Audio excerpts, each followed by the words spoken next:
I'm Tom Vessel. I'm Joey Evans. I'm Z Garcia. And unbelievably, as we get older, the year is almost half over. What is happening, Earth? So fast. Slow down. I saw someone today on Facebook posted remember to turn off your computers and December 31st, 1999. Like, that wasn't that long ago, but it was. That's so But it sad. was children who didn't have to deal with that That's a long time ago. It was Yeah. horrible. Those are the dark ages. Everything stopped working. for not at all. Biggest non-thing in history. That was so bad. Well, I think, wasn't it partly prevented by people doing work? That's what they'll tell us. Because Right. we bought those updates for Norton. Well, your mistake was buying Nord in the first place. You know they supply their own viruses, I right? did hear that. All right. Everything's in house. I don't want to be a conspiracy theorist, but hear me out, kids. Welcome to Board Games Smorgasbord, where we talk about board games. Hey, folks, next week is Dice Tower East, and we hope to see you there and have a good time. If you're feeling the FOMO from not going to Dice Tower East, then you can sign up for Dice Tower Cruise, dicetowercruise.com. I saw. Then the people at Dice Tower East are going to have FOMO from you. Did you guys see the Facebook post where the guy got a gift for his birthday? I did. That was And it super was cute. It was a small box, and it was just a die and a little cruise ship. Really? The guy opened, he was like, oh, she went really cheap on me. I guess I can use this little boat as like a star player token or something, and then I guess it finally, or unless it was really straight up just kidding, but at first he was like, what? And then I guess it dawned on him, and he was like, oh my gosh. That's awesome. Yeah, that's really cute. That's a cute way to do that. I like that a lot. People are creative, the humans, man. Humans. Humans are the most creative race out there. I don't know. Have you seen monkeys? Some of the more advanced monkeys. Humans are the second most In creative. other news, me and Joey are like nothing. Z Garcia was an answer in a crossword puzzle. Yes! In Canada, so it's not in as the cool. Canadian paper, yeah. Yeah. It was very sweet. I would be lying if I said I wasn't very much smiling when I saw that. I was like, wow.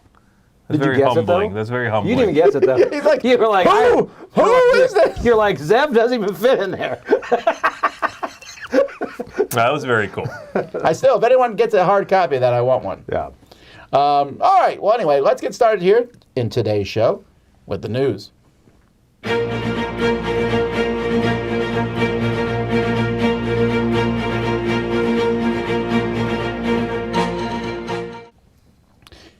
Don't forget, everybody, you can always get weekly news at Dice Tower Now. So Dice Tower Now, you can, there's a podcast that goes out weekly with lots of news from Corey and Camilla.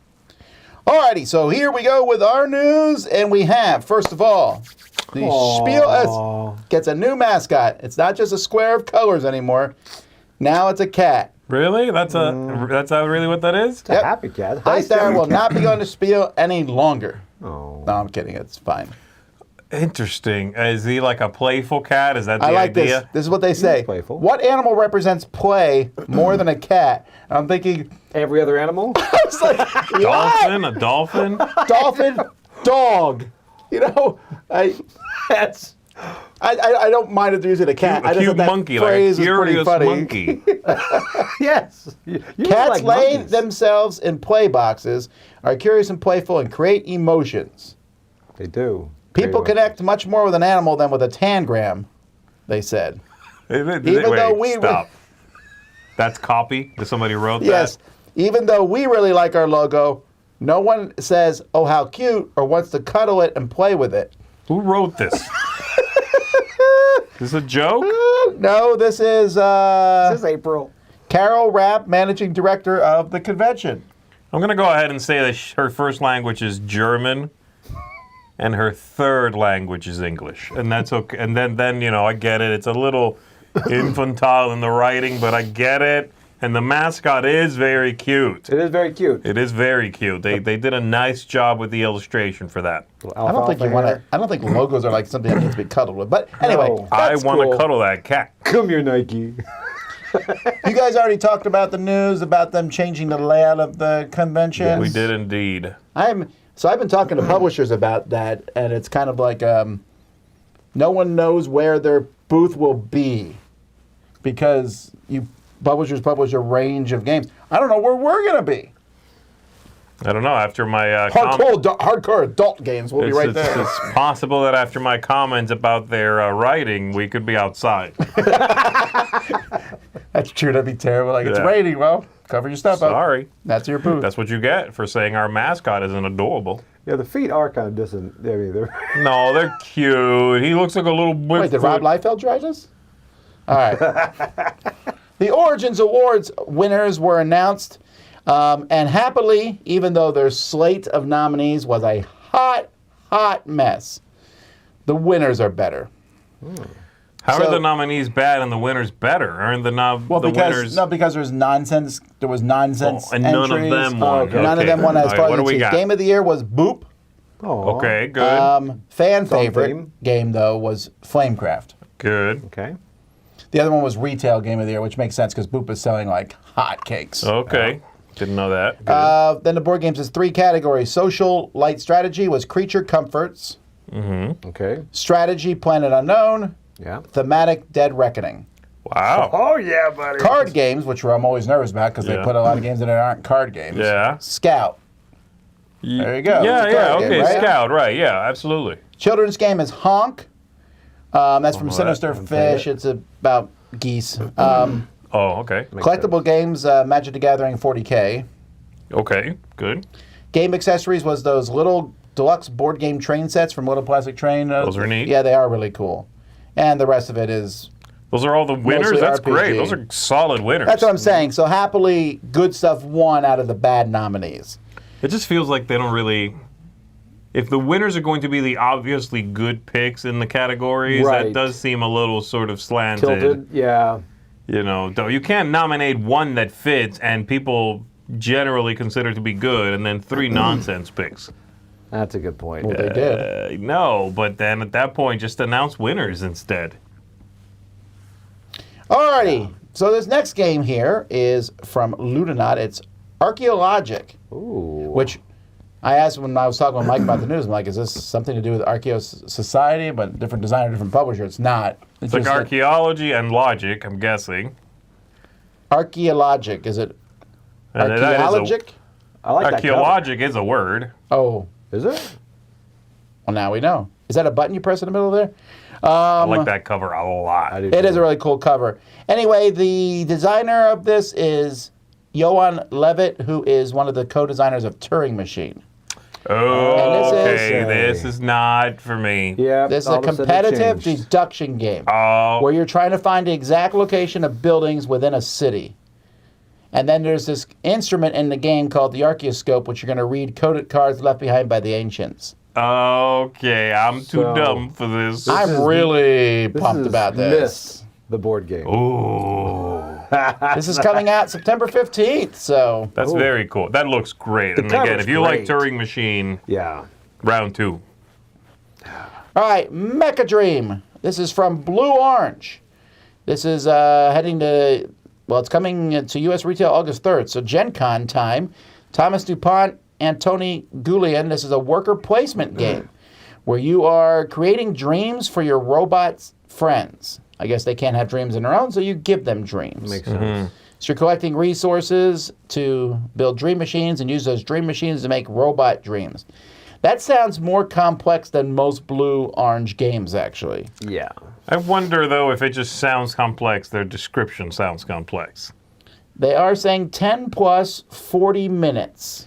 It might be a really easy game that just the description can't be simplified anymore because it's a weird theme. I like the theme, though. It's cool. Do androids dream of electric sheep? It's a legitimate question that's never been asked. All right. Doggerland shows no dogs on the cover. I bet there's a cat in it, though. Actually, I think it's the want a cover. landmass. Doggerland is the landmass that connected Great Britain to Europe that disappeared under the North Sea after the last ice age. That's Atlantis.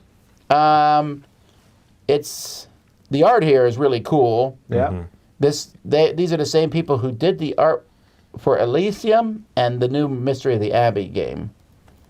Anyway, you have a okay, leader good. that has bonuses, a shaman with unique actions. You have to increase your population, make crafts, paint murals, raise megaliths, and blah, blah, blah, Euro game. Oh, it's from This is from Super Meeple. Meeple.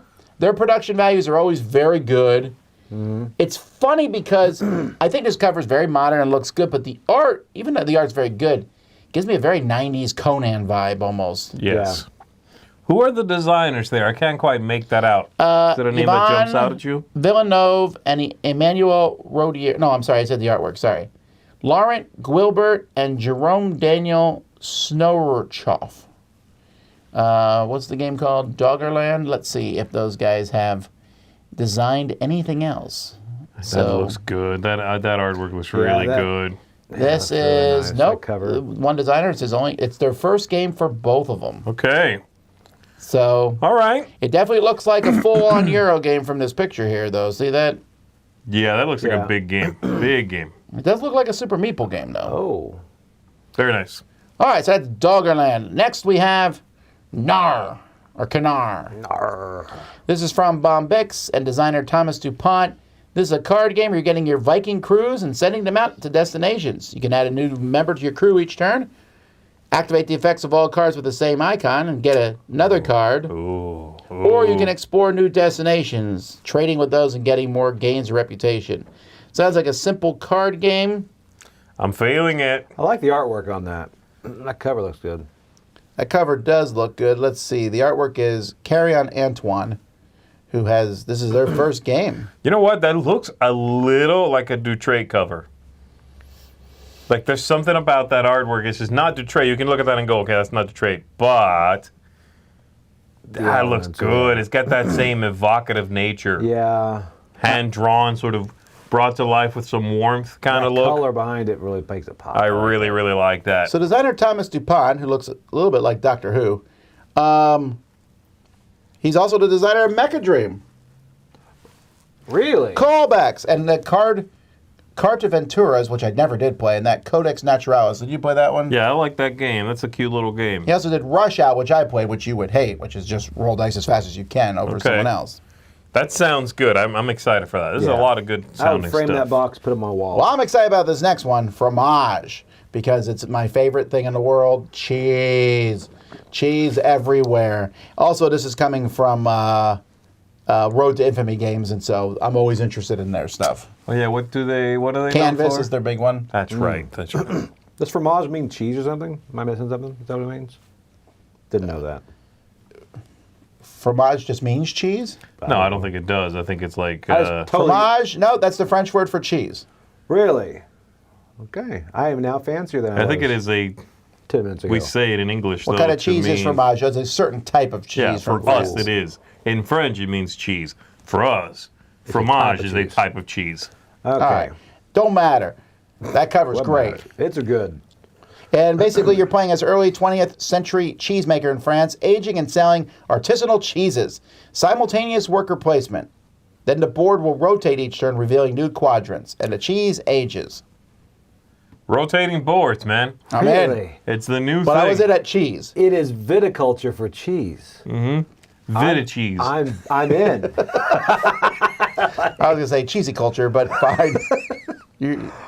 All right. I don't know if I can pronounce his next name. You said fromage correctly, so That's you can only do it. because I talked to Mike DeLisio. I'm like, oh, fromage. So anyway, Scoventer. This is from right. Asmodee, and that's clearly Dutrait artwork.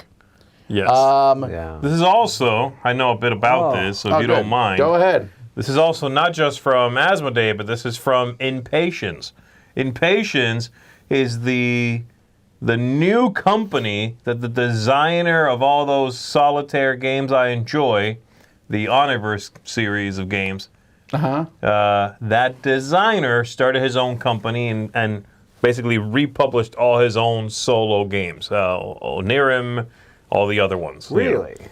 But above and beyond designing and publishing his own games now, this is one that publisher is bringing out. Not from them, not a design of theirs. Solo game as well, so it kind of fits. I guess Impatience is intending to be a solitaire-only line, generally speaking. And I got a little bit of a glimpse of it at Essen last year, and it looks spectacular. Lovely, of course, covered in this amazing artwork. but just really neat, really interesting, captivating. I'm loving that there's a little bit right now, anyway, of a renaissance in not games that have solo modes, which is great, but they're usually too big for me. Solo games. Small, card-driven or dice-driven solo games. And this is another one that falls into that line. I'm really excited for it. All right. Next, we have Space Cowboys. They're now partnering with Cartoon Saloon. So this is Space Cow. Sorry, not Space Cow. Space Cow is the kids' line of Space Cowboys. Is that someone's new logo? No. Oh, that's so based cute. on a cuddle with cartoon. it. So there already was a board game based on the cartoon Wolf Walkers, but they're Yes. doing that too. So I'm assuming they're all from the same group here. Wolf Walkers, Song of the Sea, and The Secret of Kells. So they're going to be making Unlock Kids games in these things. And Unlock Kids so far has been spectacularly good. Oh my gosh, I love that. I want to be a Toys R Us kid just so I can play this. So on those three movies will be basically made into Unlock for Kids. All right. In news I don't care about, Asmodee's Mixlore announces a game based on Bridgerton Netflix series, which does not come with a plate of complimentary macaroons. Also, those macaroons are severely color lacking. Where's the red ones and the yellow ones? What's in the middle there? Is that like cherries, I caviar? believe those What are is that? cranberries. Oh, pass. Maybe. Anyway, Asmodee's Mixlore has done the other games. I think they did the Squid Game. Remember they had that little series of games that was... Oh, yeah. Oh, it's a good game. Squid Game? This is their... So from what I can tell from Asmodee's Mixlore is our let's get into mass market, because this game is coming to Walmart August 1st. Skid Game? Squid! Oh, Squid Game. Yeah, that's it. That game sucks. I reviewed it recently. The one from Asmodee? I don't know. The one that says Netflix on it. I don't know. Yeah, Z loved it. I played In it. this card game, hang on, players will dance with eligible prospects and discover their best match. These matches are based on prestige, desirability, and, I guess, love. I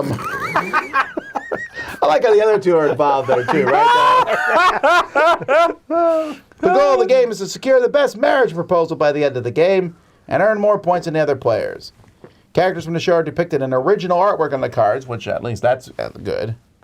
3 to 6 players, ages 16 and up. I don't know what that means. What? Okay. Yeah, that kind of game. Bridgerton. I don't know. I have no Well, connection you're the one who to watches the show here. I do like Bridgerton, the show. I think it's a spectacular telenovela-like presentation. Are you being serious right now? No, I don't know what this is. I was like, I was very impressed there. I was like, Oh, I didn't know I've he never watched heard Bridgerton. of this. I was, woo. It's a. It's like Downton Abbey Obsession. kind of Yeah, vibe. that's what I imagined it being. I think it's more soapy than Downton Abbey. Really? I think. All right. So there's a two-player games series of lines, Blitzkrieg and Caesar, and the very recently released, although we haven't got it yet, Dogfight. And I really like this series. Cool. They've been picked up by Floodgate Games. So Floodgate Games is bringing these in, so that's good. Now, Dogfight's a different designer, right? Oh, is that right? It's not Paolo think. Mori? Because it really... Yeah, Paolo looked that up. Mori is where it's at, folks. That man is fire. Because that's like an Instabuy because it's in that series, but then... No, it's I'm Carlo Rossi did the third one. Like, okay, so He's now also I'm a good like, designer. Is Yeah, it? yeah. Yeah. So, All right. This one was been shown on pictures all over Facebook for a while. Sushi Goes, Spin Some, Dim Sum. It's people said they found it at Target. This is supposed to be released. It says currently available on Game Right Games website or in big retail stores such as Target. I've yet to see it at a Target. Right. It looks like a light. You're grabbing cards from a spinning table. You take the card in a basket in front of you, or use chopsticks to rotate the board and avoid the card. So sounds very similar to Sushi Go with a rotating board, which is very similar to Sushi Go Dice, or Sushi Dice, I think it was just called. Okay. Sushi Dice, you had this board with dice on it. You rolled them, and then you drafted one, and then passed the board, and that's how the game went. Okay. This looks a little similar. Hey, we're going to rotate the board, take this card, or don't take it, with your chopsticks. It looks cute. I do wonder if the center of that plate is decorative right now for this picture, or if that's really there. It looks cute, but It's a real cupcake. is that part of the that'll be good. board? Am I the only person who, when I get a spinning board like this, wants to spin it as fast as I can Yes. to see? You're not I the am the only only one. one? No. he's saying no. He It means has to no. happen. Because I always want to know, like, how fast will this thing spin? I agree. It just. And how long will it spin when you walk away? There are these questions that need to be Do you answered. walk away? Well, You spin a obvious. board and then you turn your back like an explosion in a cool movie, but it's a spinning board? I walk away slowly. Don't look back. All right. Gloomhaven. I'm sure you're tired of hearing about Gloomhaven, but it's coming out again. This time it's coming to consoles. So it's definitely coming to, let's see, PS5, PS4. I don't know why they have to keep saying that, but all right. Xbox Series, Because they Xbox might not One, come to those. and What do you mean? Switch. Ooh, it's coming to Switch. Actually, this was in the Nintendo. What do they call them? The Nintendo presentations. They have a name for those. Yeah. Nintendoverse. No, the somebody will tell me because I don't remember. The whatever they do these presentations online, Oh, and this was in it. They actually like. Oh, is this when they announced the Super Mario RPG? Yeah, they I did don't Super care about Mario Gloomhaven RPG anymore. and they did some other stuff. They had like, a bunch of games. Nintendo Direct, that's what it's called. There it is. Mike Heller just said it too. This was in it. This was actually shown in it. I'm like, oh wow. I gotta say- Gloomhaven just got a Nintendo shout That's pretty out. big. To be, It is. Yeah. I'm only interested in the Switch version, I think, though, Why? because of the touchscreen. The other ones don't have the touchscreen. The PS5 doesn't have a touchscreen? No. No, How do you know? I just checked. I astral project it to my house, turn it on. You have one. No, I You have the Xbox. have Yeah, the and the X. Switch, right? The old Xbox. That's why I still need them to say Xbox One. Okay, so you have the old Xbox One and the Switch. If you were getting this, which I know you won't, but if you were, which one would you get it for? The one that looks better. Oh, Xbox the Switch. probably. Switch wouldn't be Honestly, bad. this is not going to be graphically demanding, is it? It's going to look fine on the Switch. I've got it on Steam. I think it's never cool. Played it. But yeah, it's the same game as the one on Steam. Right. I'm guessing they're Yeah, just porting it the one over. on Steam is fantastic. Yeah, that's cool. I'd play All right. more on the Switch. I'm pretty excited about this next piece of news. Board and Dice and Lock Me, they worked earlier. They used to do an Escape Tales line, which was their escape room, super dark escape room series. Super dark. Now they have a new series called Side Quest, which is an escape room game where they pick an existing game universe. So the first one we're showing you here is Nemesis. This is Awaken Realms game. So Board and Dice is doing. I mean, this looks really interesting to me. Huh, wow. Because the theme of Nemesis is really cool. An escape room set in that world, and it looks like you might be using the box and the board and cards. I don't know. It just looks really neat. That's interesting. So Lock Me, Board and Dice, and Awaken Realms all had to collaborate kind of on this. But they're not the only ones. We also have Seventh Sea, which No. is coming from the Chaosium. And They have a new 7th Sea card game coming, yeah, I know. which is releasing, I think, at Gen Con or around that time. So they took that theme and made a side quest of it also. That's pretty cool. That's interesting. It is a cool world. It says the Inquisition's on their way to get this dragon steel shield. So they're choosing the roads. You're doing a shortcut. And this village is boring, but there's an old pagan chapel that's sealed tightly. You have to get those doors open, somehow get inside the chapel. I don't know, that sounds really cool. They're not saying how long these are. So I am curious about that. I wonder if Board Game Geek will have that information, like how long they are, because I also wonder how resettable they are. Right. Yeah. I like the look of these, though. So They look it says good. 90 to 120 minutes. So that's shorter. Their last one was like 300 minutes. Their other ones they've done. Let's see. And that's it, right? There's Yeah, no it doesn't say if you can reset them, but they don't look like they're disposable. All right. They both say 90 to 120 minutes, which is not particularly long, but maybe they're not. I don't know how expensive they're going to be either. It might look bigger on that picture also than it is. It's square, so it looks big, but These might be little boxes. Yeah, that's Yeah. true. So I'm very interested in these. I've been a little burned out on escape room games, just there's so many of them. But a strong theme like this would bring me in very easily. I agree. No, I agree. Okay. Pandasaurus announces Emerge. I saw this at the Gamma Trade Show.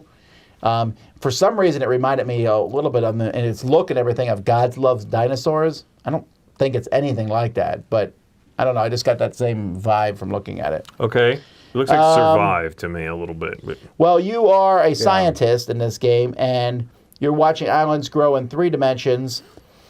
And you're going to roll dice, collect research, make discoveries. You start with the board, but you're modifying your own board. After 8 rounds, you're going to score points based on how biodiverse your islands are. This will be slightly released at Gen Con, limited release at Gen Con. Slightly released. You can touch it.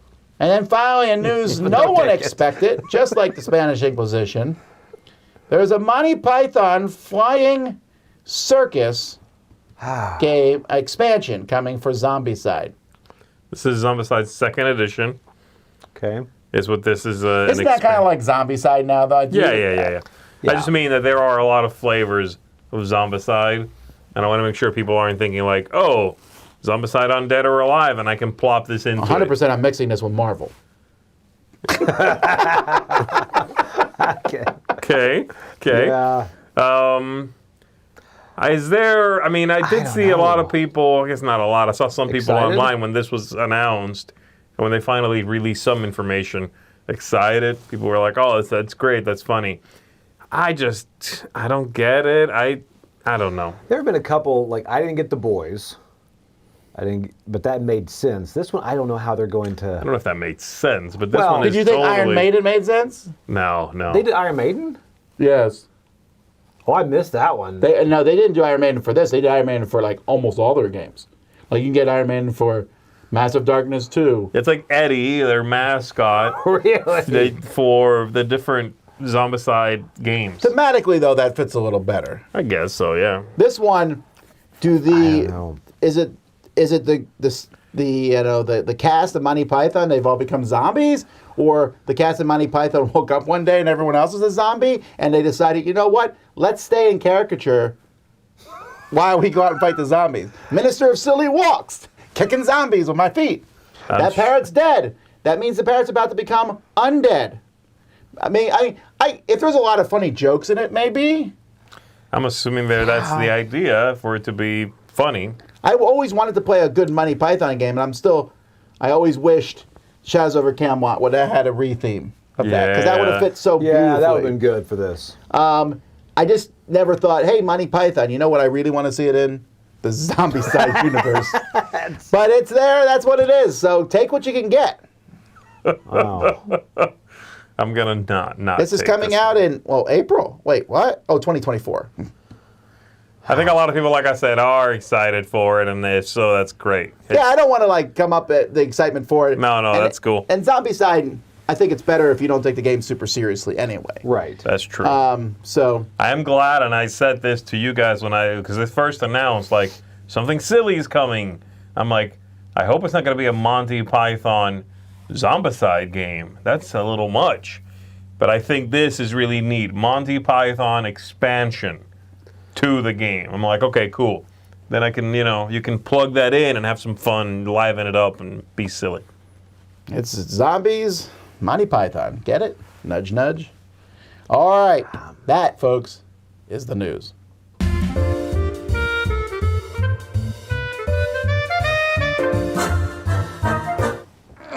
Oh, we're back. Okay. I know. Today we're doing our top 3 Star Wars characters. Yeah. Oh, use a hula maga hula. There's a difference between, I hope, Z's top 3 characters and the top 3 characters he quotes the most. I know. I'm really scared to see this.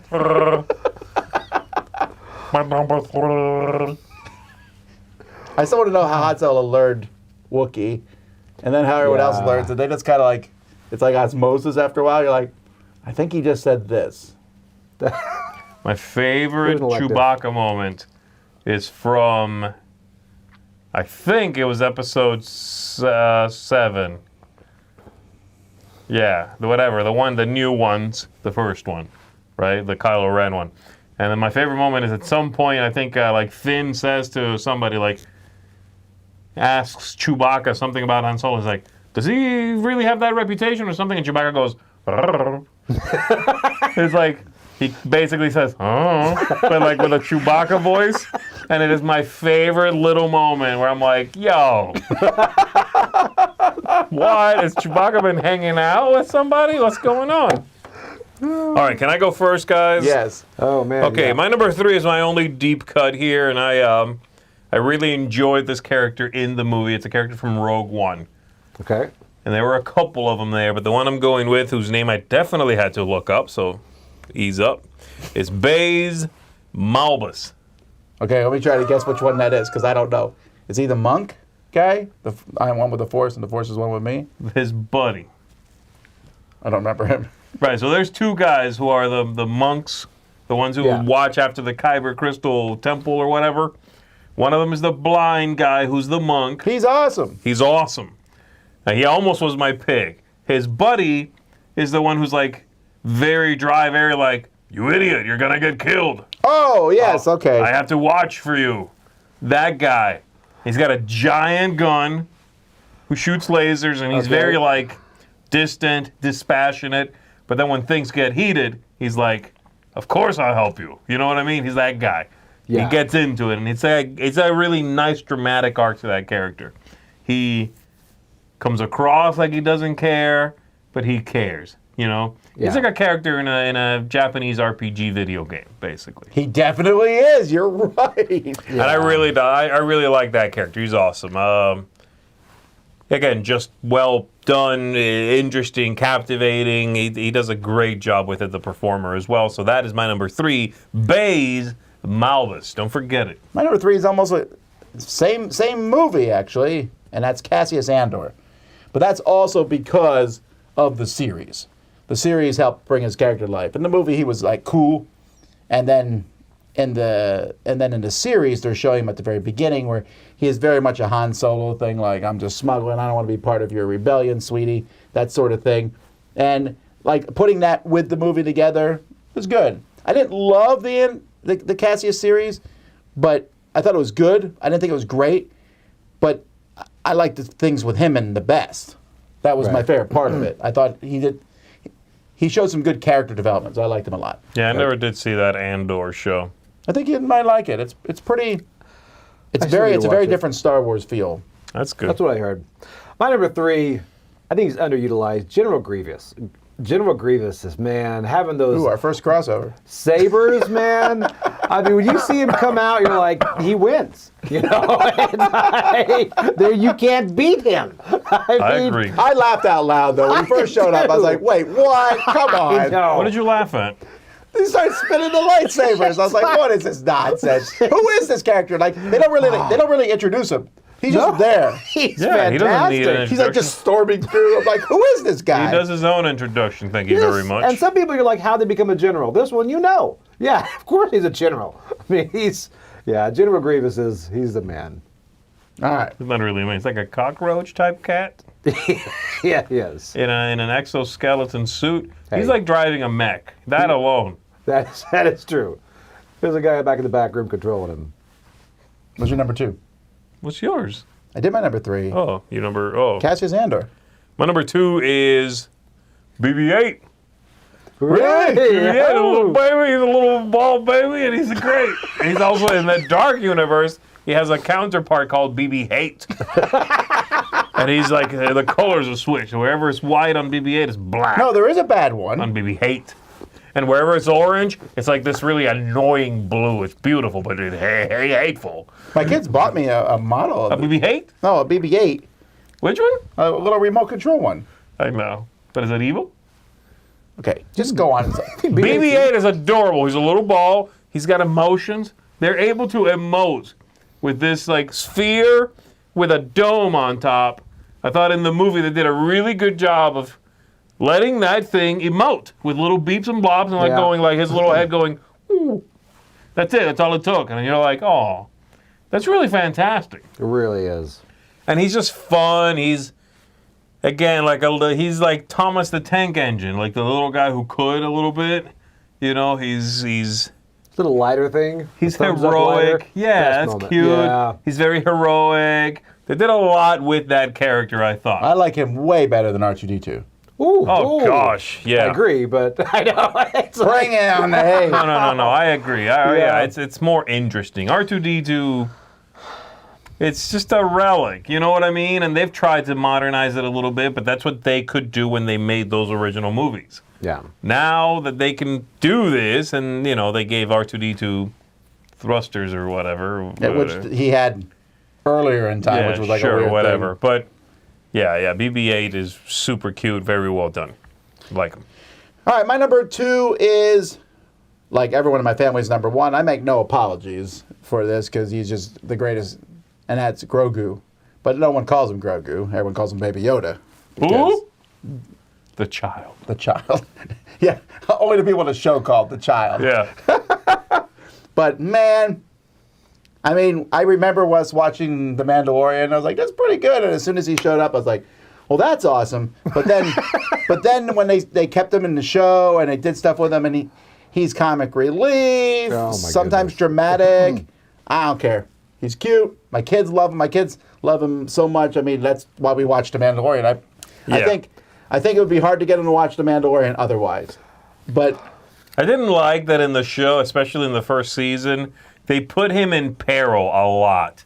And that kept taking me out of it. And I know it's like, again, and this is it's amazing that they're able to make me feel for this, like, digital / stuffed toy. But I didn't like that they put him in peril so much. You're like, it's a baby. You don't, like, threaten to, like, push the baby out into space. Have you seen The or, like- Flash? Yeah, Grogu need to looks buy that model. realistic, Yes, though. we That's the do. difference. oh, The special effects that make up Grogu are realistic. Yeah. They work. That- Anyway, I like him. I don't care. I like him a lot, too. He almost made my list. That's also my crossover. It's Grogu. Oh, you're number 2? Yeah, because I mean, cute. I'm like, I don't want to put him on there, but come on, the guy makes a series, and the things he does, eating the frog eggs. That's was still one of just- my favorite moments. He's just sitting there with it in his And you're mouth. like, how tragic is this? This is their whole species. He's just like, no. He's just back there eating it. And then when they take him away, it's like, okay, that's it. He's no longer going to be in The Mandalorian. I just thought, well, that's over. Like, I'm not going to keep watching. As a aside, and I don't want to spoil the final season, but what they did with him at the very end of the season and the vehicle they allowed him to have is one of my favorite moments. No. Yeah. I love it. I have no idea what you guys are talking about. You've not What? seen the third You season? caught up with him? No. No. Oh, you gotta watch no. the third season. It's It's great. good. It's like, it's his best. Oh, Does he it's do fantastic. something? Like, is he finally, like, Oh, he does something. helpful? Yes. Yes. It's great. Because he's really, like, and people are saying, like, he's not a baby, he's 50. He's a very inept 50-year-old. You know what I mean? Maybe when he was in his 20s, he was a firecracker. Oh But my now word! he's Are in his- people like complaining that we're saying Baby Yoda? Everyone on Earth calls him Baby Yoda. Come Yes. on, He's come still on. Baby Yoda. I remember seeing an interview with, what's his name? The guy who plays the Mandalorian. Yeah.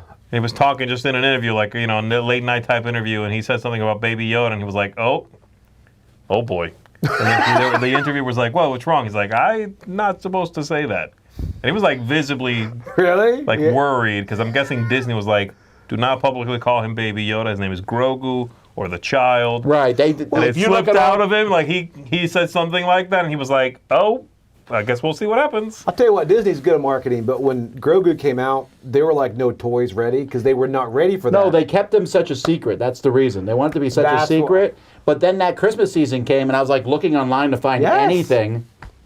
He's Yeah. a phenomenon. They really missed that. The Grogu toys really Oh. have been a phenomenon. They They have knocked been. it out of the park with that They character. and then the ones- Back to Baby Grogu, when people are like, well, he's 50.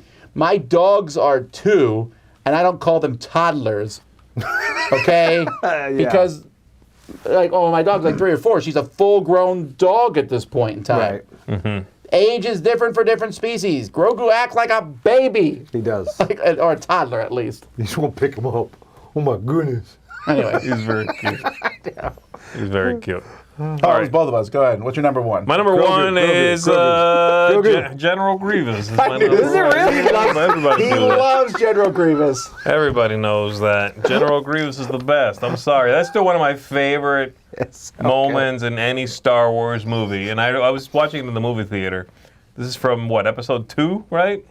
This was the one he's in, pretty much. The only one he's in. That moment where he's like, Obi-Wan is there. He's going to fight General Grievous or whatever. And he's like, I will destroy you, General. And then he pulls out some lightsabers. And then his arms detach. He does that whole like, poof, and it becomes 2 arms on each side.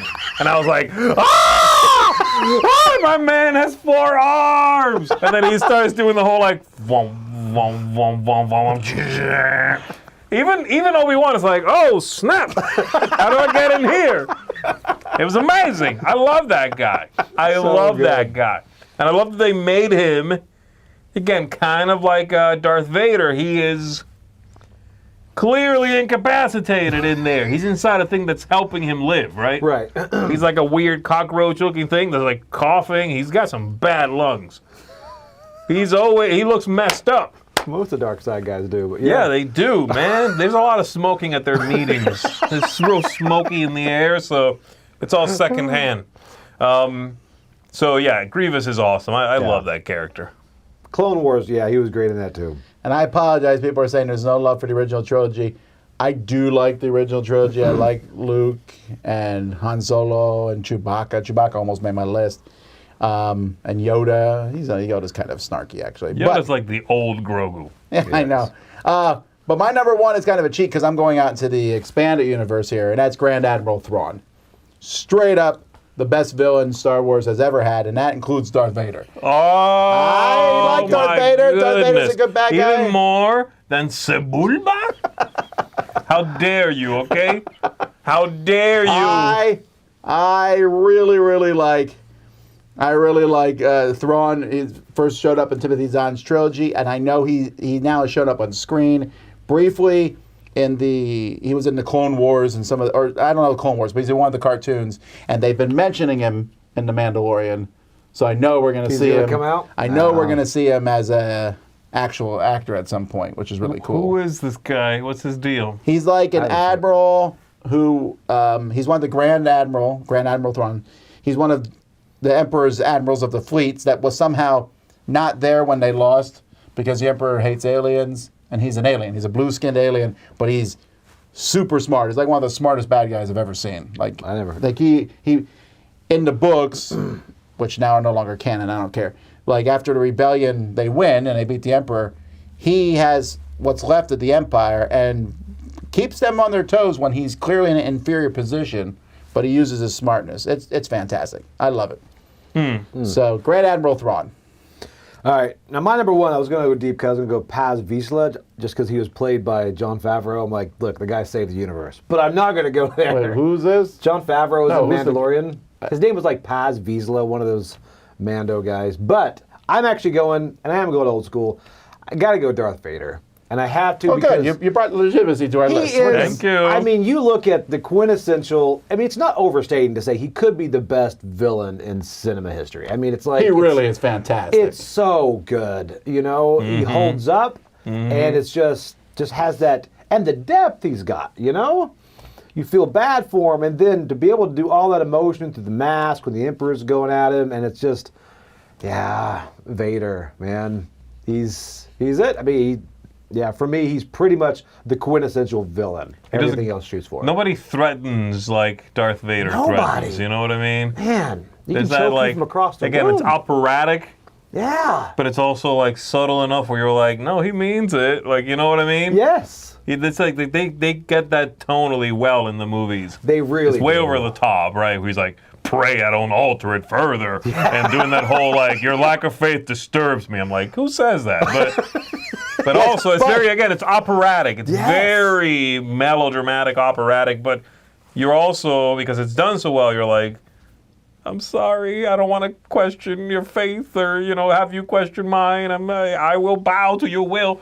Like, it's well done. But his scene in Rogue One, I almost fell out of my seat. I was so So good. Yes. Because he walks, and I even know the end result of what's going to happen there. Yes. Like, I knew, like, it goes into episode 4, right? I'm like, they're going to get away with the plans. I know this. But I was still worried. I'm like, holy. So good. That was so scene, perfect. you're like, okay, he's bringing some fire. You're like, don't let him come. I mean, just that lightsaber lighting up in the dark at the end of the hallway. And then he's for real. It's like he'll get in the ship and chase you. It's like, Yeah. come Yeah, on. That's true.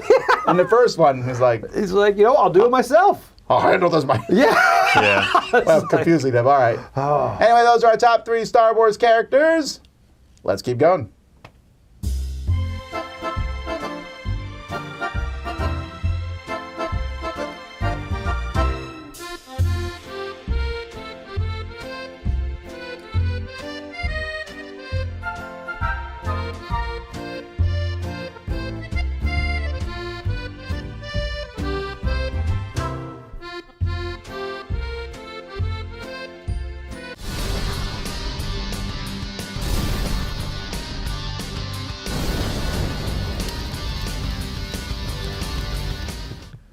I am 0 for 4 on that one. I know. I missed them all. All right. I got them all. All right, folks. A lot of people. So nowadays, when we talk about Kickstarter, there are these mega gigantic games that are Right. coming out that play a long time. I got Aeon Trespass Odyssey. I got it set up. I'm playing through it. Yeah.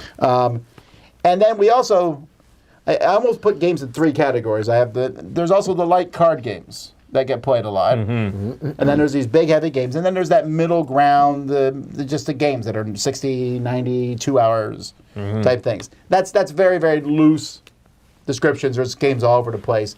But I wonder at the end of the day, like when we talk about, like when we pick our favorite games and talk about things, what are the games we play the most? A few weeks ago, well, actually it was longer a few weeks ago, but last week was posted our top 10 games I wish we had as a teenager. Yeah. Right. When I was a teenager, we would play the same game every All the week, time. right? It didn't matter to us. Oh, we're playing Axis and Allies again? Let's do it. And so we would play the game over and over and over again. And big, long games. And that's much harder to do these days, to play those big, long games over and over. If you start a campaign like Gloomhaven or whatever, the difficulty is, A, keeping track. But if you keep track, it's us 3 playing, and Joey's like, hey, I can't make it tonight because I got my kid has a thing at school. And I'm like, well, do we play the game without him, or do we just not play it? Yes. And they're also easy for those games to fizzle out. Absolutely. The number of people who've told me they still haven't finished Pandemic Legacy. And then sometimes it becomes work. You're like, well, we gotta keep going. Yeah, it does. It does. If you're doing a campaign, you're like, well, I have to get my money's worth. We Right. have to play. Yeah, I At that agree. point, it's work. Yeah, you're not getting together for fun. You're trying to check, mark off a box. That's not good. That No. shouldn't be the impetus for doing something like that.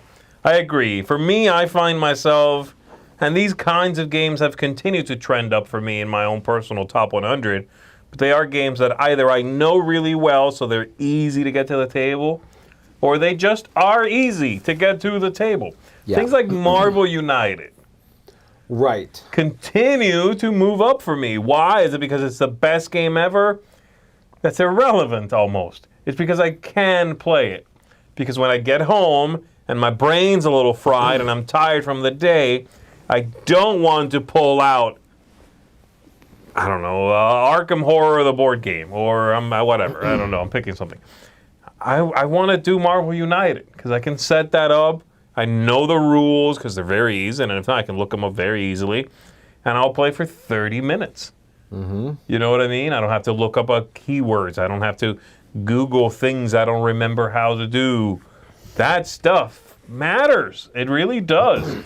That's not to say that, heavy games don't get played, but when the question is, what do you play the most? That's the kind of things I play the most. Now, one play of Arkham Horror, the card game, or, well, not the card game, but like something massive, Aeon Trespass. One play of that feels like you played that a lot.